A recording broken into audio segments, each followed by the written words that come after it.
Bienvenue à cette nouvelle édition du Bulletin des régions, une émission produite grâce à la collaboration des télévisions communautaires autonomes associées à Cogeco. Bonne émission. Alors, qu'est-ce que ça évoque pour vous, le 5-10-15? C'est un espace absolument magnifique. C'était des belles professions dans ce temps-là? J'ai fait 40 ans, madame. Non. Je vois l'homme comme un arbre parce que l'homme prend racine comme l'arbre. Avez-vous l'impression qu'il y a une relève pour ça? Est-ce qu'il y a des gens qui vont pour pas que ça se perde? C'est cette année que ça vaut vraiment la peine de venir au marché public. Ça représente une belle tradition, en fait, qui est un peu un porte-bonheur pour les pêcheurs.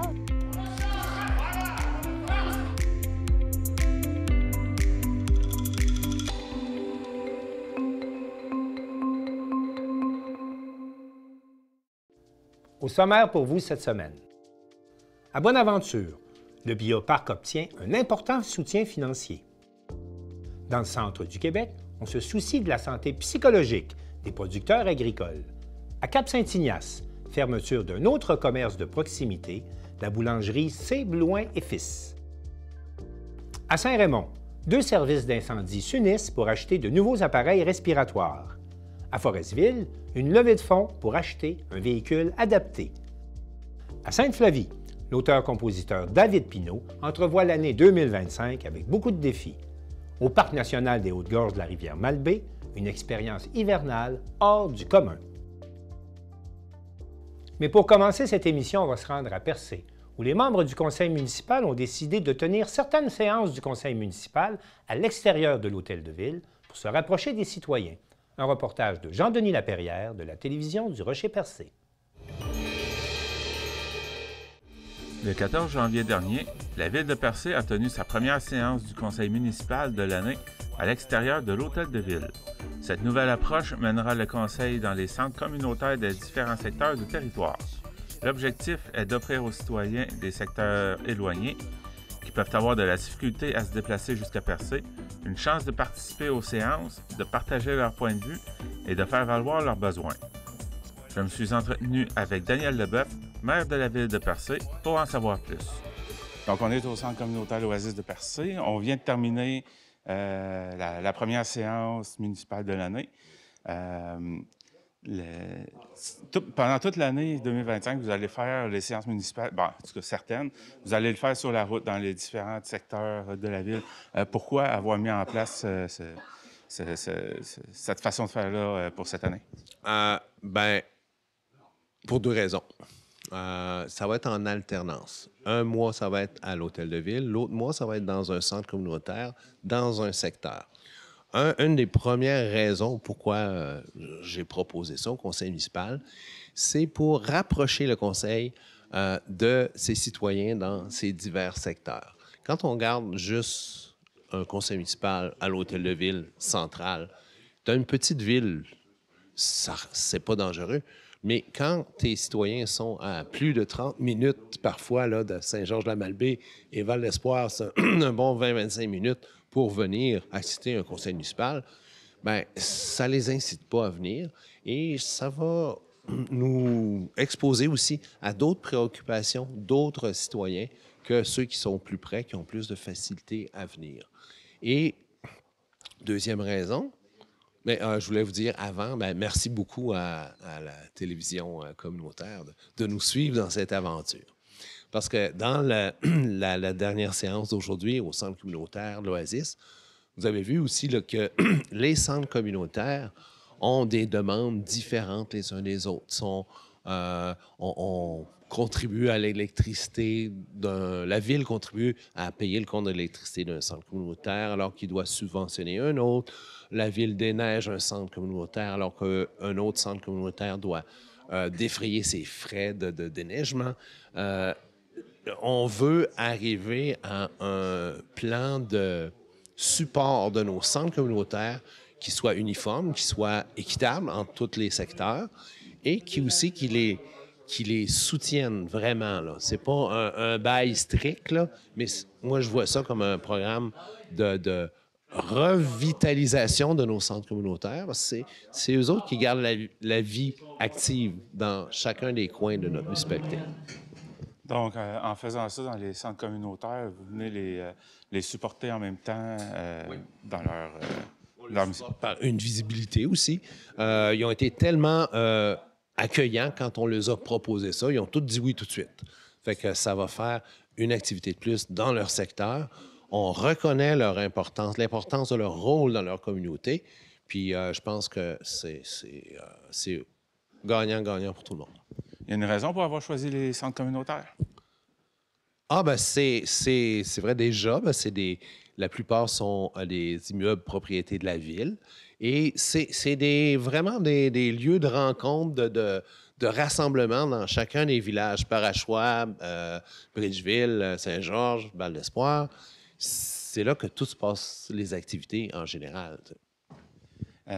Côté logistique, est-ce que ça va engendrer des coûts supplémentaires pour la ville, pour le déplacement des conseillers ou peut-être pour d'autres choses aussi?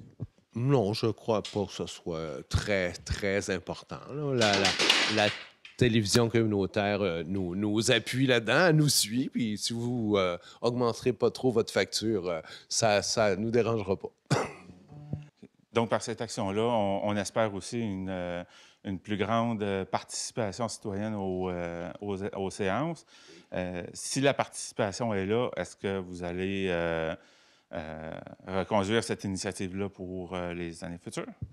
Ça va dépendre du prochain conseil municipal après les élections du 2 novembre 2025, mon cher ami. Fait qu'on s'en reparlera dans ce temps-là. Mais est-ce que ce serait un de vos souhaits que ça puisse continuer? Ça s'est déjà fait longtemps, avant l'époque du maire Bruno Cloutier, là, ça se faisait. Et j'ai déjà assisté à quelques-unes, puis c'était très rafraîchissant.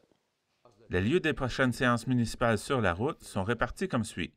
Le 4 février à Val-d'Espoir, le 1er avril à Cap-d'Espoir, le 3 juin à Saint-Georges-de-Malbaie, le 5 août à Bridgeville, le 1er octobre à Barachois et de nouveau à Val-d'Espoir le 9 décembre. Toutes ces rencontres se tiendront dans les centres communautaires des localités respectives. Concernant les autres séances, elles auront lieu à l'Hôtel de Ville. C'était Jean-Denis Laperrière à Percé. Vous écoutez votre reflet d'ici. Revoyez tous nos reportages sur notre site Internet.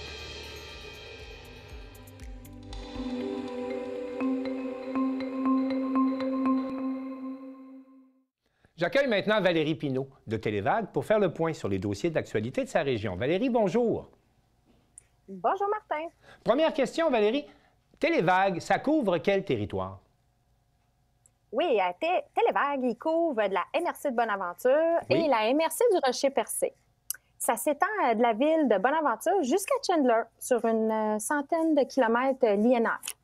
Et sur ce territoire, et c'est chez vous que Développement économique Canada, en début d'année, a procédé à l'annonce d'importants investissements pour 11 projets. Je vous écoute.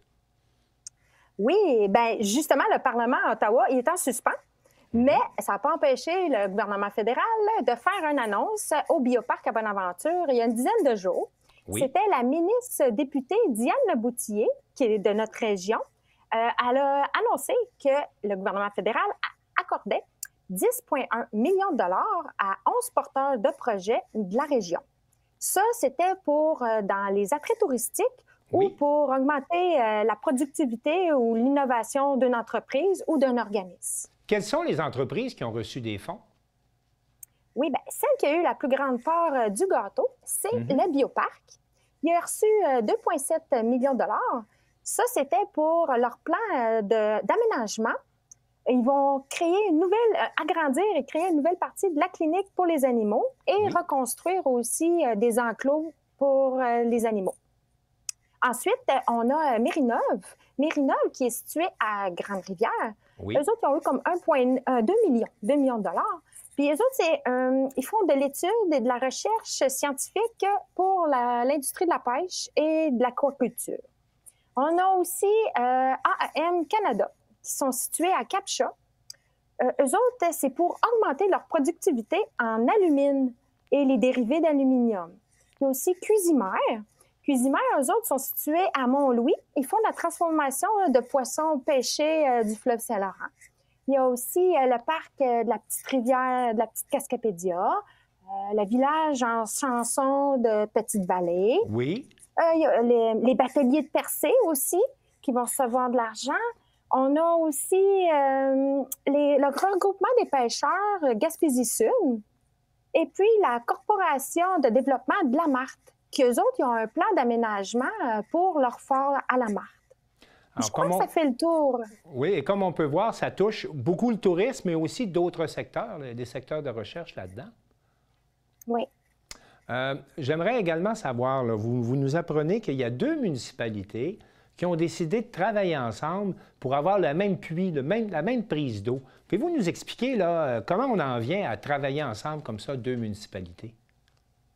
Oui, bien, après 5 ans d'années à travailler ensemble, ils ont conclu une entente entre la municipalité de New-Carlisle et la ville de Passepébiac. Ils vont unifier leurs 2 systèmes d'eau potable parce que leurs eaux usées sont déjà liées ensemble. OK. Donc, on poursuit la fusion. Qu'est-ce que ça signifie comme travaux, ça, puis comme investissement? Oui. Bien, la municipalité de New-Carlisle doit construire un réservoir qui va être situé en arrière de l'école secondaire anglophone. Puis, ce réservoir-là, c'est parce que la municipalité, le problème, c'est qu'il manquait de pression d'eau et il y avait un problème de qualité, de l'esthétique de l'eau. Okay. L'eau, des fois, elle virait aux brunes. Mais c'était pas de leur faute, là. C'est à cause que c'est une réaction il y avait beaucoup de manganèse dans l'eau et ça faisait une réaction avec le chlore. Okay. Puis justement, le maire de New-Carlisle m'a mentionné que c'est arrivé une couple de fois en conseil de ville qui a reçu des draps blancs sur sa table et des bobettes de couleur rouille, là, tu sais. Fait que... Le message était clair. Le message était clair. Oui. C'est ça. La population s'en venait émue de ça. Et du côté de Passepébiac, dans Passepébiac-Ouest, il y avait un problème de pression d'eau. Alors, qu'est-ce qu'ils vont faire? En liant leurs 2 systèmes, c'est que Passepébiac va produire de l'eau et pendant la nuit, New-Carlisle va l'emmagasiner dans son réservoir et va être redistribué dans le jour. Puis aussi, qu'est-ce que l'avantage de ça? C'est que ça va apporter des améliorations de technologie pour que les 2 systèmes puissent se parler. Puis les gens qui s'occupent du système d'eau vont pouvoir voir à distance, c'est toutes des données numériques, au lieu d'aller prendre des données de débit d'eau manuellement. Oui. Et qu'est-ce qui est très intéressant, c'est qu'en liant 2 municipalités, bien, notre subvention tombe au lieu de 65 % ça tombe à 90 % qui va être financé. Oui, il y a 2 ans, ils ont fait l'évaluation du projet, puis ça revenait à peu près à 10 millions de dollars. Mais financé à 90 % ça donnerait à peu près 1 million financé sur 30 ans pour chaque des 2 municipalités.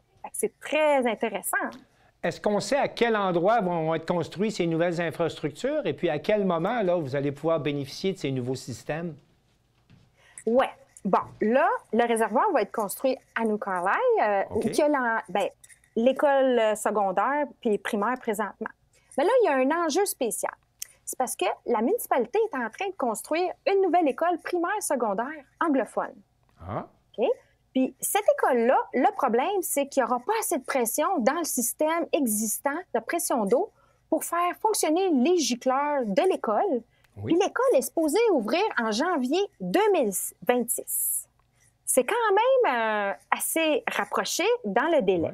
Fait que la municipalité et la commission scolaire fait des pressions sur les différents paliers politiques pour mettre ce dossier-là sur le haut de la pile, si on veut, pour qu'il soit traité au programme Primo dans les premiers. Parce qu'il faut qu'ils commencent assez vite, là, les travaux, pour que ça soit en fonction pour janvier 2026. Donc, il reste la question de l'école, la nouvelle école secondaire anglophone au niveau de la pression d'eau. Mais moi, ça m'amène une autre question. Vous avez une communauté anglophone assez forte, assez puissante, je dirais pas puissante, mais assez nombreuse, pour construire une école secondaire anglophone dans votre coin de pays. Oui, je vais vous dire franchement, on a plusieurs municipalités où il y a des petits groupes anglophones. Là. Il y a New-Carlisle, Chigawaite, Port-Daniel, Old Town. Et puis si on regarde, là, c'est comme la MRC de Bonaventure, c'est 14,6 % de notre population qui est anglophone. Et dans la MRC du Rocher-Percé, c'est 7,2 %. Fait que ça va être quand même une école tout nouveau genre, une nouvelle génération d'écoles, toute high-tech, technologique. Puis ça va regrouper le primaire et le secondaire. Et ça, cette école-là, vous l'avez dit, l'ouverture en janvier 2026. C'est ça. Mais il reste le problème d'eau à régler quand même. Effectivement, en espérant que ça va aller vite. Parmi les autres nouveautés, là, on apprend également que vous avez un nouveau centre de plein air qui vient d'ouvrir à Saint-Siméon. Une toute nouvelle base de plein air. Oui, c'est en plein ça. Leur ancien chalet, il était un peu désuet. OK. Fait que qu'est-ce que j'ai fait, c'est que j'ai préparé un beau reportage. Oui. Fait que je vous laisse le plaisir de le regarder. Alors, on écoute ce reportage à l'instant. Et j'en profite pour vous dire merci beaucoup, Valérie Pinault, et au plaisir d'écouter vos reportages. Merci, Martin. La municipalité de Saint-Siméon s'est dotée d'un tout nouveau centre plein air pouvant accueillir jusqu'à 120 personnes. Ce bâtiment moderne et fonctionnel est équipé de la fibre optique ainsi que d'un plancher chauffant, offrant ainsi un confort optimal à ses visiteurs. À Saint-Siméon, on avait un centre plein air qui s'appelait le Chalet des Sports à l'époque, qui était en fin de vie, qui datait de bien des années. C'est un bâtiment qui était très âgé. Au niveau du code du bâtiment du Québec, là, ça répondait plus ou moins aux normes, puis c'était pas sécuritaire. Alors, en 2018, on a commencé à travailler sur des esquisses préliminaires. On a commencé à travailler sur des plans pour se doter d'un nouveau centre plein air. Au début, on pensait essayer de rénover l'ancien, sauf qu'on a fait faire une étude de vétusté, puis ça s'est révélé que le bâtiment répondait plus aux normes puis qu'il était désuet. Fait qu'on on a opté pour un bâtiment neuf. On a déposé dans ce qu'ils appellent le PAFIR, un programme du ministère de l'Éducation supérieure pour essayer à l'époque, en 2019, puis on a été refusé. Fait qu'au final, on a réussi à trouver du financement à même notre programme TEC. Puis on est allé de l'avant pour la construction d'un nouveau centre plein air. Ça a pris 6 ans, du début à la fin, avant de voir notre projet prendre forme. Ouais. Coûtait combien le bâtiment? Le bâtiment, au final, on a encore quelques petites choses, mais devrait avoisiner 1 650 000 $. Par contre, au niveau financement, ce que la municipalité aura à financer, là, au final, c'est environ 450 000, 455 000 pour les 25 prochaines années. L'hiver, c'est certain, bien, on offre le ski de fond, on offre la raquette, on a de la glissade, on a une grosse côte, là. On est sur le sommet d'un monticule, fait qu'on a une glissade pour les enfants. Quand on parle de raquettes de ski, on fait du prêt de ski de fond gratuitement, bottines et ski de fond pour adultes. On fait du prêt de raquettes aussi pour les enfants et adultes. On a aussi des luges pour glisser, on a différents équipements. Puis en plus, c'est ouvert à la population en général. Ils peuvent venir jouer aux cartes, ils peuvent venir jouer à des jeux de société, ils peuvent venir tout simplement socialiser. On a un opérateur à l'intérieur, on a une cuisine commerciale. Pourquoi vous avez décidé de prendre la concession alimentaire ici? La raison, c'était un peu pour redonner aux citoyens de Saint-Siméon, pour qu'on ait une belle place. Ma conjointe est propriétaire du Costco du Ruisseau, puis ça fait qu'on est habitué là-dedans. Fait que c'est un peu pour ça. Le sentier motoneige, il passe-tu près du centre plein air? Oui, absolument. Il passe très près, fait que les gens vont pouvoir arrêter lorsqu'il va y avoir de la neige. Allez-vous avoir des soirées spéciales ou... Oui, on a déjà commencé même. On fait des brunchs le matin. Là, tu parles de soirée. On va avoir la prochaine, c'est Pokéball, qui va être vendredi le 10. Et le 17, on sait déjà que c'est mets chinois. Puis on y va avec, au fur et à mesure, on décide de ce qu'on fait. Là. Les heures d'ouverture, c'est fermé les lundis et mardis. Sinon, c'est ouvert les mercredis, jeudis, vendredis, samedis et dimanches, de 10h le matin jusqu'à 18h le soir. Puis les vendredis et samedis, si jamais il y a du monde, ben c'est 18h et plus. Là. Ça reste ouvert tant aussi longtemps qu'il y a des gens. Après la saison d'hiver, est-ce que le chalet va rester ouvert au grand public? Il va être ouvert pour les locations. Présentement, on a notre saison hivernale qui débute du 15 décembre au 15 de mars. Après ça, ben là, il va être disponible, il n'y aura plus d'opérateur à l'intérieur, mais il va être disponible pour des locations diverses. Baptême, mariage, colloques, réunions. Il va être ouvert à la population qui voudront le louer pour en faire des activités. Mais sa principale utilité présentement, longtemps qu'on se parle, c'est pour les opérations hivernales ouvertes au public. Pensez-vous que le centre plein air va devenir un lieu de rassemblement pour les citoyens? Certainement, ça l'est déjà. Ça l'était avant, dans l'ancien centre, même s'il était plus ou moins adéquat puis commençait à être désuet. Mais là, c'est sûr que c'est tout nouveau, tout beau, là. Mais le fait d'avoir un opérateur à l'intérieur, c'est vraiment toute la différence. Puis c'est très, très attractif. On a des citoyens de chez nous, mais des citoyens de Bonaventure, Caplan, Saint-Alphonse. C'est ouvert à tout le monde. Oui, c'est un beau lieu de rassemblement, puis j'espère que ça va continuer. Le prochain objectif, c'est le site de l'île. On a un chalet au site de l'île, il y a un camp de jour, il y a Il y a différentes activités. On a le tournoi de pêche, on a plein de choses qui se passent au site de l'île. On a un bâtiment qui est là aussi qui commence à être désuet. C'est là-dessus qu'on est en train de tabler. Ça va être notre prochain travail pour cette année et les années à venir. Là, on l'a mis à notre plan triennal d'investissement. Puis on a essayé de voir ce qu'on peut faire pour améliorer la qualité des activités offertes au site de l'île. Bien, merci beaucoup et bravo pour votre beau centre plein air. Bien, merci, ça fait plaisir. Bonne journée.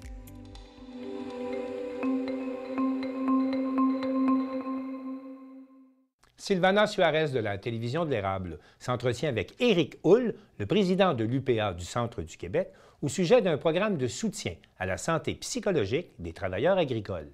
La Fédération de l'Union des producteurs agricoles UPA du Centre du Québec a créé un nouveau fonds visant à améliorer la santé psychologique des productrices et producteurs de la région. Ce projet a pour objectif d'amasser des fonds pour faciliter l'accès aux services de soutien psychologique et diminuer les tabous associés à la détresse mentale dans les milieux agricoles. Selon cette organisation, les besoins de services en santé mentale sont énormes au centre du Québec. Les plus récentes recherches disent que les 58% des productrices et producteurs agricoles présenteront des symptômes d'anxiété et 35% présenteront des symptômes dépressifs. À l'échelle provinciale, on dit que 10% des producteurs agricoles ont reconnu avoir des idées suicidaires. Monsieur Éric Houle, vice-président de la Fédération de la UPA du Centre du Québec, qui a également vécu des problèmes de santé mentale, assure que ce nouveau fonds prévoit offrir des services tels que le remplacement gratuit des travailleurs qui ne se sentent pas aptes au travail, entre autres. Bienvenue.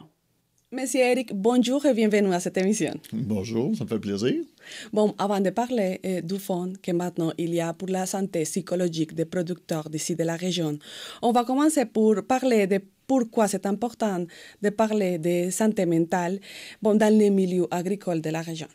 Parce que c'est un sujet qui est peu démystifié. Les gens ne veulent pas trop en parler comme producteurs.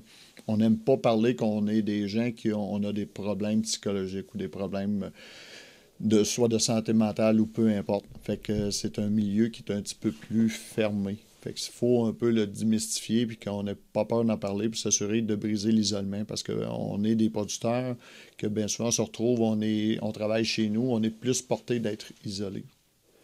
Et quels sont les enjeux justement par rapport à ces sujets dans les milieux agricoles? Bien, les enjeux, c'est que bien souvent, c'est le suicide ou c'est le suicide qui est le plus gros enjeu. Là.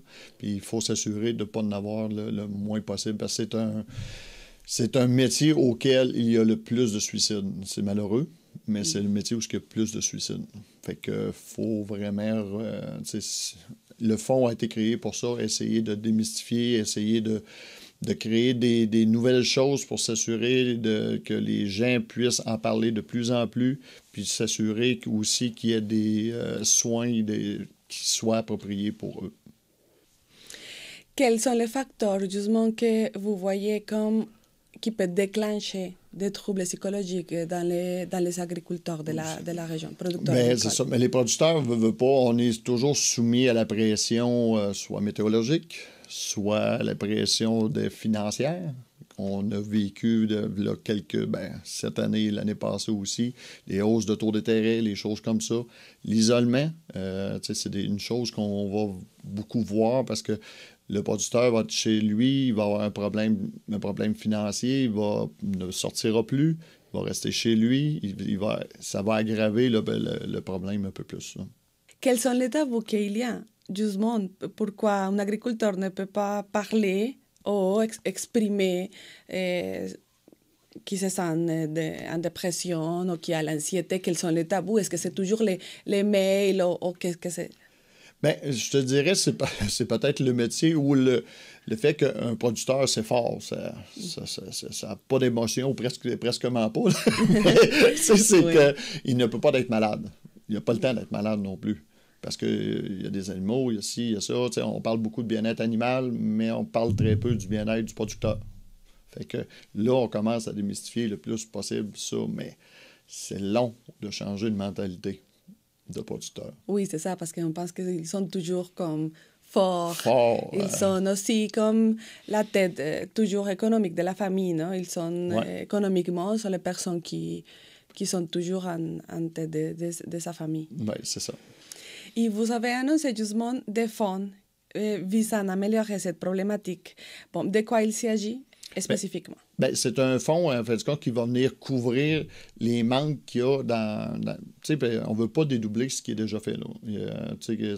Soit COSIUS, soit Agri-Ressources, soit tous les services qui sont alentour, on ne veut pas le dédoubler, mais s'il manque des choses, des projets, c'est comme on parlait tantôt au cœur des maisons des familles agricoles, si le producteur s'en va se reposer là, bien, pendant, mettons, 1 semaine, 2 semaines, mais qui fait son train chez eux? Qui va... Est-ce que le producteur peut s'en aller là, l'esprit tranquille? Moi, je pense que non. Fait que le fonds va venir en aide pour payer un remplaçant pendant ce temps-là chez ce producteur-là, pour être sûr qu'il va s'en aller là, il va avoir l'esprit tranquille, son entreprise va continuer à virer, puis le mec qui revienne, bien, il va pouvoir prendre des bonnes décisions. Fait que c'est un peu, tu sais, si on parle d'exemple de qu'est-ce que le fonds pourrait décaisser. Puis aussi, bien, toutes les travailleuses de rein, tu sais, la fédération, bien, on a une entente qui, tu sais, de financer les travailleurs de rein. Fait que le fonds va financer les travailleuses de rein de notre région, puis s'assurer qu'il n'en manque pas de travailleuses de rein quand il y a des demandes. Et est-ce que aussi il y a l'option de demande de services d'un psychologue ou c'est seulement pour la relève? Le fonds, il y a vraiment un conseil d'administration qui est détaché de la fédération de l'UPA, mais qui, eux, ils vont faire l'analyse de la demande selon les référencements qu'ils vont avoir eu, soit les travailleuses de rein, soit par les gens du CIUS ou peu importe. Là. Fait que ça va être vraiment un organisme à but non lucratif là, qui a été formé. Puis, c'est ça, la fédération, bien, là-dedans, on a mis 50 000 là, pour débuter le fonds, là, pour donner un petit boost. Là. Puis ce qu'on veut, c'est d'avoir des partenaires pour s'assurer que ce fonds-là ne s'épuise pas, pour continuer à toujours à offrir des services. Là. Et pour terminer, il y a un sujet qui pour moi c'est très important. Vous avez déjà parlé sur ça, mais j'aimerais avoir plus de détails sur la HALT. Oui. C'est comme une coopérative de remplacement de main-d'œuvre agricole. Oui. Comment est-ce qu'un agriculteur peut demander ces aides? Parce que je pense que c'est important, justement, parce que c'est trop de travail.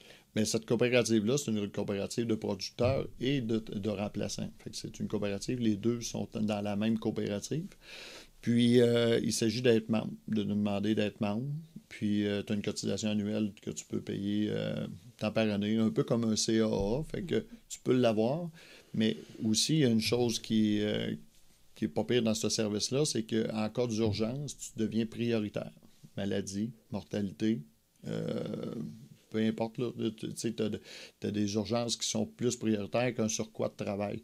Fait que le remplaçant va être changé de place pour s'assurer que celui qui a une urgence chez lui, il soit capable d'avoir du remplacement. Puis c'est des gens, les remplaçants, c'est des gens qui sont équivalents, moi je vous dirais, d'un gérant de ferme, puis tu sais, il fait tout, là. C'est un producteur, là, qui vient prendre ta place pendant un certain temps quand tu fais la demande. Fait que, mais il s'agit d'appeler, mettons, à la halte, là, pour prendre des renseignements, là, au niveau, là. Puis c'est un service qui est depuis, ils viennent de fêter leurs 10 ans, là, cette année. C'est le premier service au Québec qui a été fait. Puis maintenant, il y en a un deuxième au Lac-Saint-Jean. Mais on est chanceux au centre du Québec, on a ce service-là. Parce qu'ailleurs, ça n'existe pas. Et les agriculteurs peuvent le demander au centre du Québec, la halte couvre le centre du Québec au complet.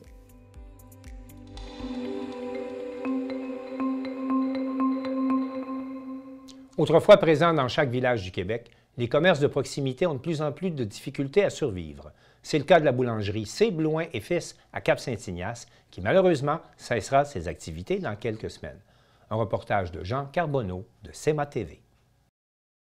Autrefois, lorsque les moyens de communication et de transport étaient limités, chaque paroisse, chaque municipalité avait ses petits commerces de proximité, laiterie, cordonnerie, épicerie ou magasin général, et bien sûr une boulangerie. Depuis quelques années, on assiste impuissant à la fermeture de ces commerces qui permettaient aux citoyens de répondre à ses besoins autour de chez lui. Dans la région de Bellechasse et Montmagny, plusieurs de ces commerces, dont des boulangeries, ont fermé leurs portes petit à petit, que ce soit à Montmagny, la boulangerie Fortin, à Saint-Philémon et récemment à Saint-Fabien-de-Panay, la boulangerie Boutin. Maintenant, c'est au tour de la boulangerie C. Blouin et Fils à Cap-Saint-Ignace. L'entreprise, reprise en 1958 par Claude Blouin, est parmi les dernières à être encore en activité dans la région. Rencontrée par CMA-TV Information, l'une des propriétaires nous a expliqué que l'entreprise fermera définitivement son four à pain le 17 janvier prochain. Pour cause, Mme Diane Blouin mentionne la difficulté de trouver du personnel pour opérer la boulangerie et la matière première qui est de plus en plus compliquée à obtenir. Opérant dans ses bonnes années à 11 personnes, l'équipe se compose actuellement de 6 travailleurs, dont la majorité sont des membres de la famille Blouin. Ceux-ci perdront donc leur emploi dans une dizaine de jours. Se disant à la fois attristée et soulagée, Mme Blouin est sereine face à la fin de l'entreprise familiale. La fatigue et le poids des ans l'emportent sur l'émotion, mais elle se dit fière de la notoriété et de la durée de vie de la boulangerie C. Blouin et Fils. Ici Jean Carbonneau pour CMA-TV Information à Cap-Saint-Ignace.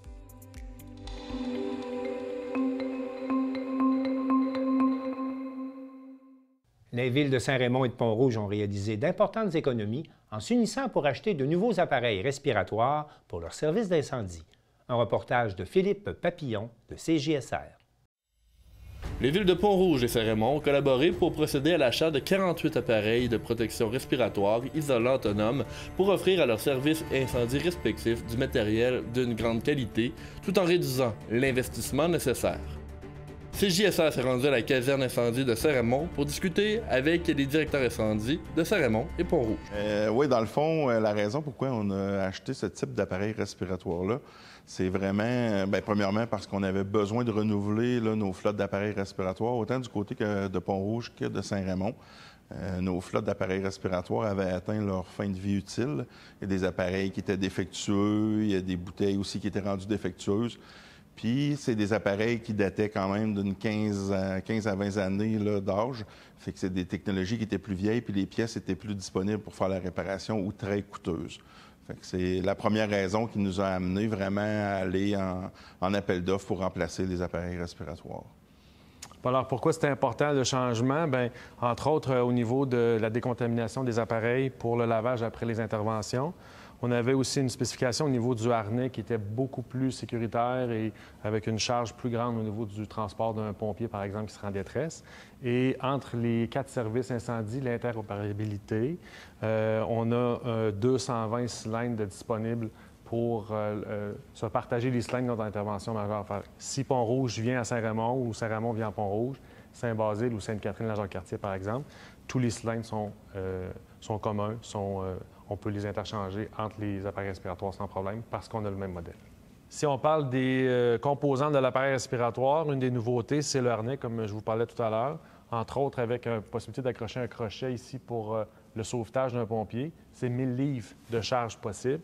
Et l'harnais a été aussi renforcé pour tirer de chacun des côtés. Et on a une poignée ici pour peut-être faire le sauvetage d'un pompier qui pourrait être en détresse.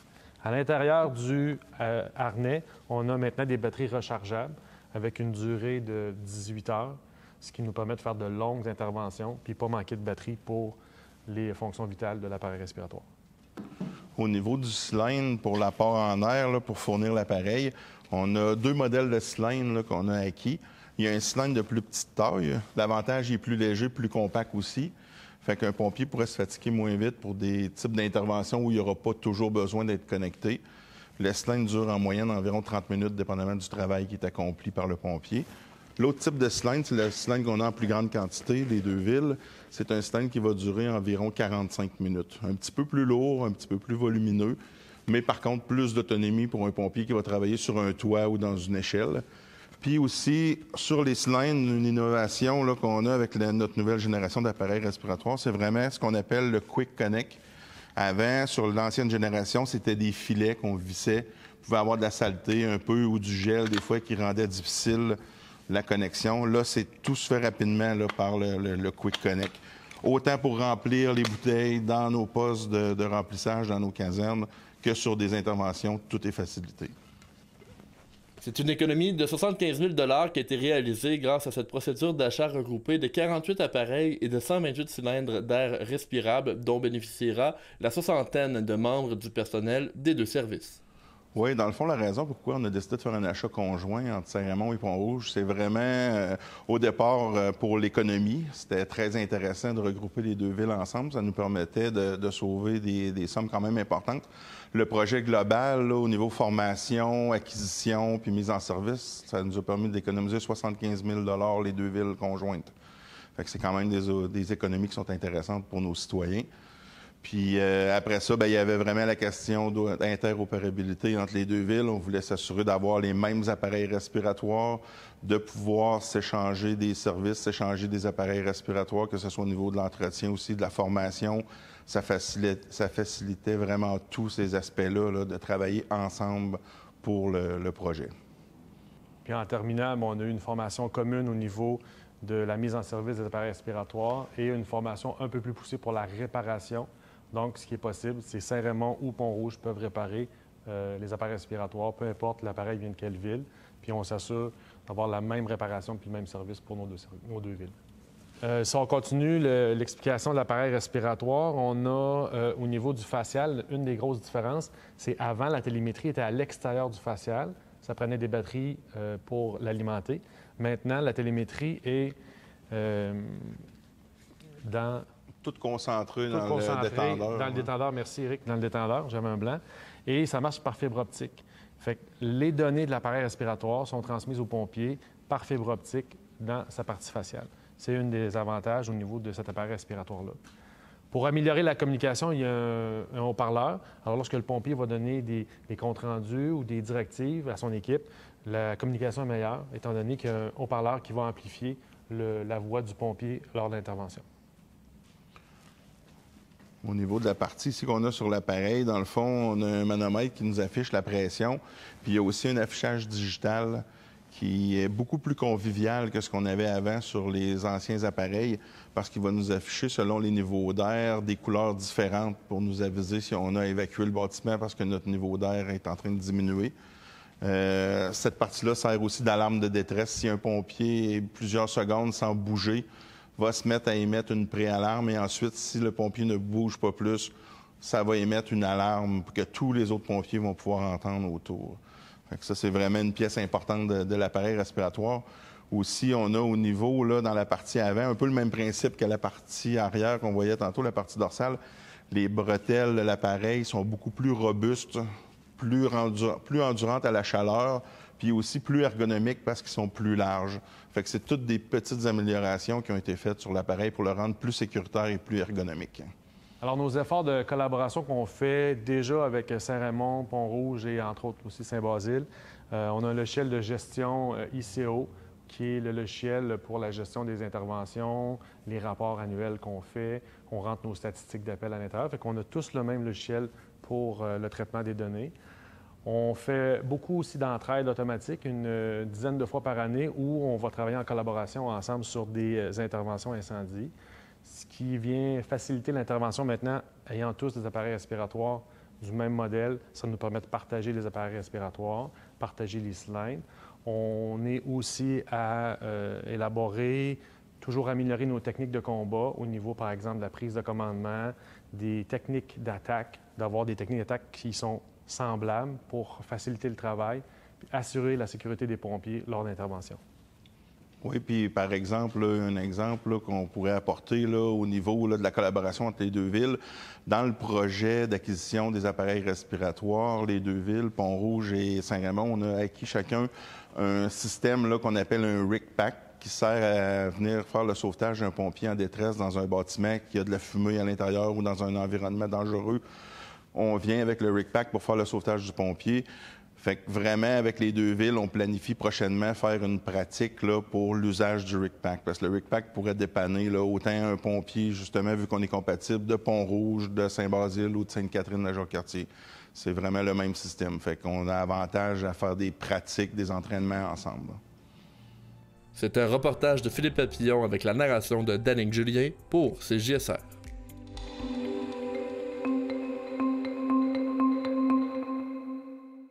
Joanie Michaud-Gaudreault de la Télévision du Littoral nous présente l'histoire d'une mère d'un jeune handicapé qui a besoin d'aide pour l'achat d'un nouveau véhicule adapté car son fils doit suivre des traitements qui ne sont offerts qu'à Montréal. Mélanie Bouchard de Forestville a connu une fin d'année 2024 plutôt abrupte.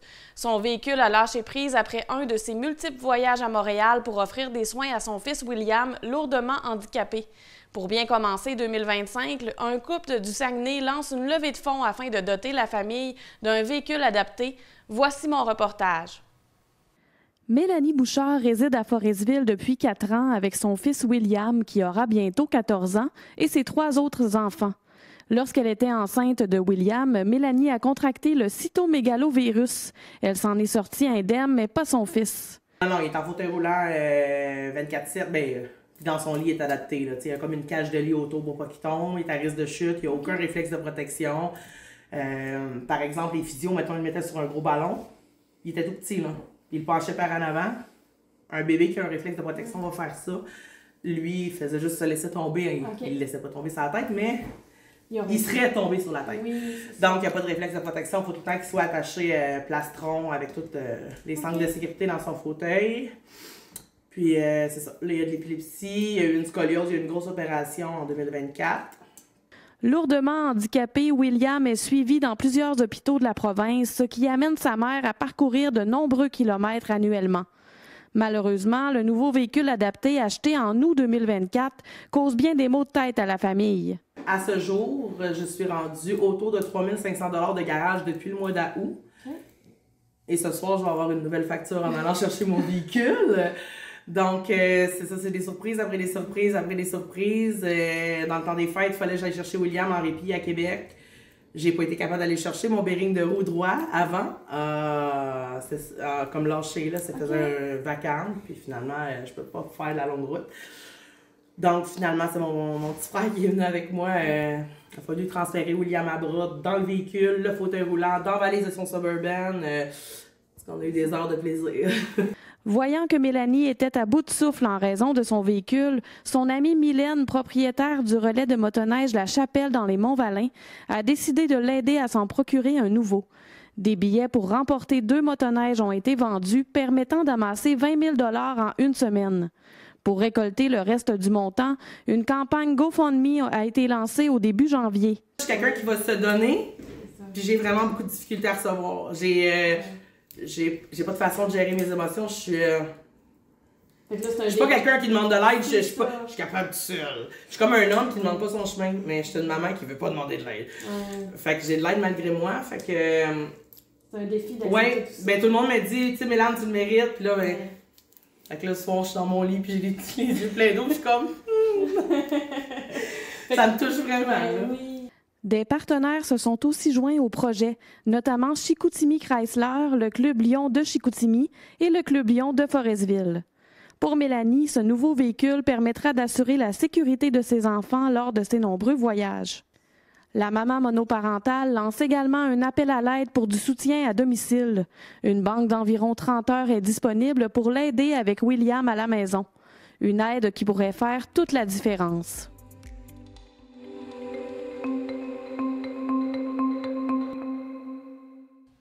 L'année 2024 fut bien remplie pour l'auteur-compositeur-interprète David Pinault et 2025 s'annonce tout aussi occupé, comme l'a constaté Marc Després de la Télévision de la Métis. David Pinault, on spécifie tout de suite, on est le 21 décembre, on est au Catch, le spectacle vient de se terminer, Maudit Fou, 350 personnes, à guichet fermé, comment on se sent? Sold out, c'est tout le temps le fun pour un artiste. Fait que on essaye d'avoir ça à tous les spectacles. On a fait un sold out aussi à Québec au Ballroom Country le mois passé. Fait que les sold out commencent à se faire un peu partout au Québec. On est content. Ça roule. Ouais. Ça roule. Ben c'est ça. Donc on peut parler d'une année 2024 extraordinaire. Exactement. Ça l'explose, comme on dit. Là. Je capote. Là. Je sais pas. Je suis en mot de ce qui se passe avec la carrière. C'est vraiment... C'est trippant. Puis je donne mon 200 %. Je pense que ça travailler fort, là, ça mène au succès. Ouais. Et il faut dire, bon, c'est ça. Donc, le fait d'avoir un nouveau gérant aussi au cours de la dernière année, je pense que c'est vraiment un petit boost là, qui s'est rajouté. Exact. Il y a Marteau Napoli qui est rendu dans l'équipe. Marteau, il me pousse. Il me pousse à tous les jours. Là. Il me pousse à être un meilleur travaillant. Je suis déjà travaillant d'avance, puis lui, il me pousse à être encore plus travaillant. Fait que c'est débile, là, l'équipe qu'on fait ensemble. Puis il y a une vision, j'ai une vision. Quand on met ça ensemble, c'est tout le temps des bonnes idées. Puis on vise le top dans les 10 groupes les plus connus en 2025. Yes! Et aussi, il faut spécifier, bon, on aurait bien aimé faire l'entrevue donc sur la scène en bas, mais bon, la discothèque est embarquée, donc c'était impossible, sinon on ne se serait pas entendu, mais l'énergie d'un tel spectacle, c'est fou. C'est fou, puis tu sors de là, ben moi, quand je sors d'un spectacle de même, je suis pas brûlé. Tout le monde me dit « Hey, tu dois être brûlé. » Non, j'ai encore de l'énergie. Je suis content de mon spectacle, puis j'ai envie d'en donner plus à tout le monde. Dans 2 minutes, je m'en vais en bas faire de la merch avec la gang, faire des autographes, puis vendre de la merch. Fait que c'est vraiment cool. Là. Donc maintenant, c'est ça. Donc beaucoup de produits dérivés. Là. Exact. Bien, il y a des gilets Sailor désignés, de la nouvelle merch qu'on a faite ce soir spécifique pour le catch. Puis c'est ça, ça roule en maudit, ouais, comme on dit. À l'image, il faut l'avouer, de votre idole, Bob Bissonnette, d'une certaine façon. Ouais, exact, Bob, il va toujours être là dans mes racines parce que depuis que j'ai 14 ans que je le suis un peu partout au Québec. Puis quand il est décédé, ça a été un gros deuil pour moi aussi, là, je le connaissais pas. Oui, je le connaissais un petit peu parce que j'avais fait 4-5 spectacles avec. Mais je le connaissais pas personnellement, tu sais. Fait que, mais Bob, c'est une grosse perte au Québec, mais il a fait réaliser bien des affaires aux yeux de l'industrie, je pense. Ouais. Et bon, qu'est-ce que vous auriez envie de répondre peut-être à certains internautes qui disent « Bon, c'est ça, il essaie de faire du Bob Bissonnette », mais finalement, pour vous, c'est un hommage à Bob Bissonnette. Exact. Ben, c'est pas un hommage, c'est dans le sens, c'est votre inspiration. Exact, oui, mais c'est un honneur de faire une toune de Bob Bissonnette par show, puis je vais toujours en faire une. Toujours parce que c'est grâce à lui que j'ai embarqué sur stage. Parce que dans le temps, il y avait un concours de chansonniers, puis c'est lui qui m'a invité à le faire. Puis c'est grâce à lui qu'aujourd'hui, je suis sur le stage, puis que j'ai le guts de faire des spectacles. Et avec une équipe quand même chevronnée, là. Ouais, ben oui, j'ai une bonne équipe. J'ai mes guitaristes, mes violonistes, bassistes, le batteur. Il a lâché Simple Plan pour venir avec moi. Mais ouais, c'est un bon choix, c'est ça. Mais c'est ça, je suis bien content de mon équipe. Puis que ce soit l'équipe externe ou l'équipe interne, on a une grosse équipe. Puis je pense qu'on va dire ça de même, on torche toutes les équipes au Québec, je pense. Et s'il y a des gens qui veulent vous voir, ça a été annoncé cette semaine aussi, Presse en fête. Exactement. Vous êtes l'une des têtes d'affiche. Exact, tête d'affiche avec les gars du Nord à Presse en fête. Presse en fête, après ça, ben on a 121 festivals cet été. Spectacle, en fait, en un an, là, c'est ça. Fait que 121 spectacles pour l'année prochaine. Ça va être un gros défi. Ouais, étourdissant. Juste en le disant, j'ai l'air étourdi, là. Fait que oui, je suis prêt. Je suis prêt à tout ça. C'est un gros défi, mais je me lance dans le vide. Puis j'ai pas peur. Fait que je suis prêt. Ouais. Vos gobelets, comme vous les appelez, s'ils veulent vous suivre, eux le savent, l'adresse, mais exact. Pour vos futurs gobelins. Futurs gobelins, ben, allez voir sur davidpinot.com, puis toutes les dates de spectacle sont écrites là-dessus. Puis on a même une boutique en ligne, on a toute l'équipe qui travaille le booking, ceux qui veulent booker des spectacles. Bien, vous pouvez envoyer un email pour booker votre spectacle partout au Québec, n'importe où. Puis c'est ça, fait que c'est cool. Donc, the sky is the limit pour David Pinot? J'ai pas peur de rien, fait que je suis prêt à défoncer toutes les barrières possibles pour devenir des meilleurs artistes au Québec. On a vu une coupe de shooters sur le stage, j'ai la bouche pâteuse un peu. Mais je suis prêt à tout. Fait que toutes les images qui vont rester ici à soir, j'espère les republier puis d'être d'un top artiste au Québec dans un an. Donc, à suivre. À suivre. Ben, félicitations pour le beau travail puis bonne année 2025. Merci beaucoup à toi.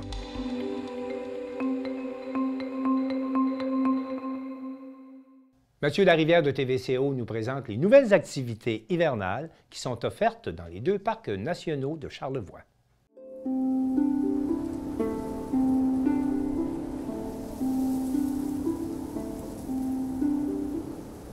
Merci André Rouleau de nous avoir reçus aujourd'hui à la CEPAC. On vient parler avec vous des nouveautés qui sont disponibles dans les 2 parcs nationaux de Charlevoix cet hiver. Qu'est-ce que vous offrez de nouveau cette année à la population de chez nous? Haute-Gorge. On commence par Haute-Gorge, où est-ce qu'on est aujourd'hui. La grande nouveauté, en fait, c'est la location de fat bike électrique. OK. L'Équerre est un attrait important au Parc national des Hautes-Gorges, mais c'est à 8 km à partir du stationnement et puis de l'accueil. C'est un secteur qui est situé dans une portion particulière de la rivière? Oui, c'est ça. Si on longe la rivière en amont, à 8 km de l'accueil du draveur, on a un beau point de vue sur la rivière. La rivière fait un 90 degrés. On a un refuge là-bas, chauffé pour accueillir les gens. Ça se faisait en ski de fond. On trace en ski de fond d'ailleurs avec un équipement, ce qui nous donne des très belles conditions de ski. On offrait aussi du fat bike conventionnel.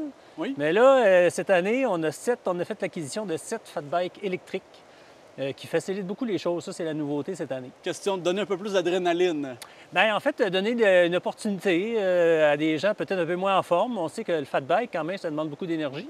Oui. Fat bike électrique, bien, ça facilite beaucoup les choses. On a pu l'expérimenter ensemble tantôt. Ça donne un beau plaisir. Oh oui, une impression de vitesse aussi là, qui est réelle.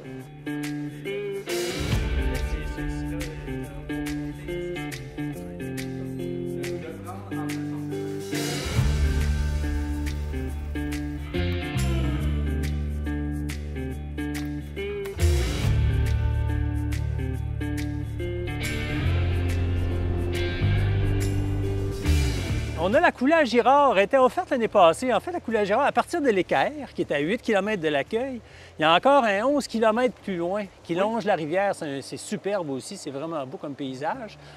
Cette partie-là est offerte uniquement soit en ski nordique, à pied, lorsque c'est bien tapé, en raquette. Et puis, là, on est en train de caractériser le milieu pour voir s'il y aurait possibilité de tracer en ski de fond, éventuellement peut-être jusqu'au fond de la coulée à Girard. Donc, on vient rajouter un beau terrain de jeu pour les adeptes de ski de fond. Là. Oui. Aller-retour, ça représente près d'une vingtaine de kilomètres. Une vingtaine de kilomètres. Au-delà de 20 km de ski de fond.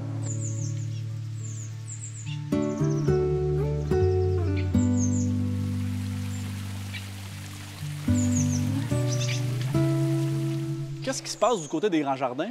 Grands Jardins, anciennement, les amateurs de raquettes, de ski nordique, il y avait un relais qui était situé à la Galette. Oui. Il est toujours offert à la Galette, sauf que maintenant, au Thomas Fortin, qui est 3 km plus près, si on veut, de l'entrée, c'est l'accès Thomas Fortin. On a un relais qui est ouvert là, 24 heures, 7 jours sur 7, avec une toilette, tout ça. Les gens peuvent se réchauffer, mettre le ski là, puis partir à partir du Thomas Fortin.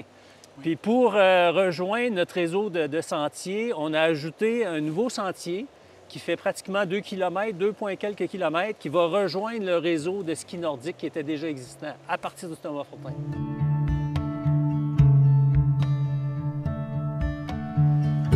Une autre nouveauté aussi, c'est que à partir de ce 2 km-là, on a accès à un nouveau point de vue sur une montagne qui est derrière le Thomas Fortin. C'est un secret bien gardé, ce sommet-là. Ça nous donne une vision 360 là, sur toutes les montagnes. On voit pratiquement d'après moi, on voit jusqu'au camp Mercier à partir de ce point de vue-là. Est-ce que c'est accessible aussi en raquette? Oui, absolument. Okay. Oui, raquette, ski nordique. Et puis, lorsque c'est bien tapé, bien là, c'est sûr qu'il n'y a pas neigé depuis longtemps, là, ça va être possible à pied avec des crampons, éventuellement, mais c'est sûr, il faut prévoir des raquettes minimalement pour se rendre dans ce coin-là. Donc, de belles activités pour toute la famille au courant de l'hiver à venir. Oui. Oui, puis ça s'ajoute en fait aux Hautes-Gorges, ça s'ajoute à la glissade qu'on a ici en arrière. La patinoire, nos gens sont en train de travailler pour aménager la patinoire qui devrait être prête. En tout cas, on espère. Les conditions sont un peu...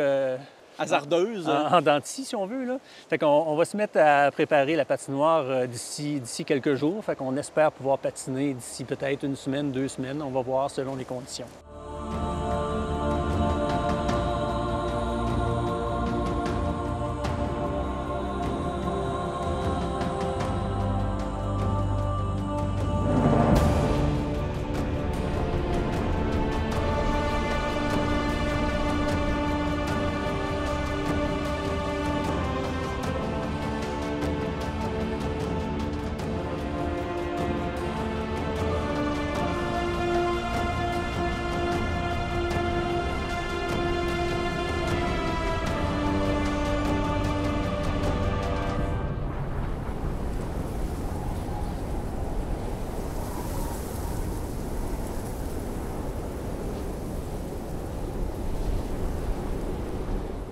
vous avez rencontré un peu plus tôt, en 2024, pour parler d'une enveloppe budgétaire qui avait été octroyée à la CEPAC dans tous les parcs nationaux à travers la province. Ici, on avait reçu un montant budgétaire pour signer des ententes avec des organismes locaux pour donner un accès universel à la nature, en quelque sorte, à des gens qui en auraient moins l'occasion. Oui. 6 mois plus tard, on se rencontre aujourd'hui à nouveau. Qu'est-ce qui est advenu de ce montant-là? Avez-vous signé des ententes avec des partenaires dans la région? On a 4 ententes de signer avec des partenaires. Il y a des petits groupes qui sont venus au parc Grand Jardin Haute-Gorge.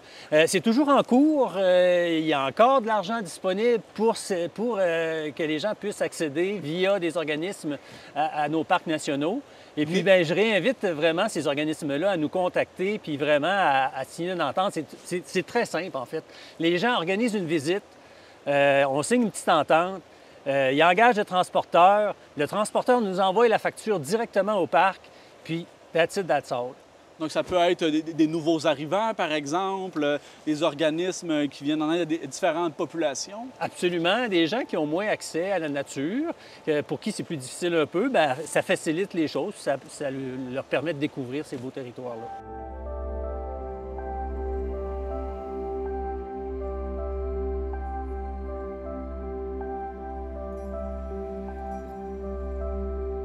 Je vous demanderais également comment a été, de façon générale, l'année 2024, si on fait un bilan touristique de l'achalandage par rapport aux années précédentes? Bien, on a connu une bonne année en 2024. Je dirais, on n'a pas encore les chiffres officiels, là, mais moi, je dirais qu'on a eu une augmentation peut-être de l'ordre de 5 à 10 je croirais, là. Ça a vu de nez un peu, là, mais ça s'est bien passé dans nos parcs. Les différentes activités, les différents produits et services, là, si on regarde le volume, là, oui. Je dirais qu'il y a un 9 à 10 d'augmentation par rapport à l'année précédente. Oui, absolument. Vous aviez des aires de camping qui devaient être aménagées au courant de l'été 2024, des nouvelles aires de camping, si je ne me trompe pas? En fait, on remplace des vieux prêts à camper par le nouveau modèle Étoile. On a remplacé 5 cette année ici au Haute-Gorge. Et ça fonctionne? Oui, ça fonctionne bien. C'est un produit qui est bien apprécié par la clientèle, absolument. Merci beaucoup, André, de nous parler un peu plus de nos parcs de chez nous et puis on se souhaite un bel hiver. Bien, merci beaucoup. Merci.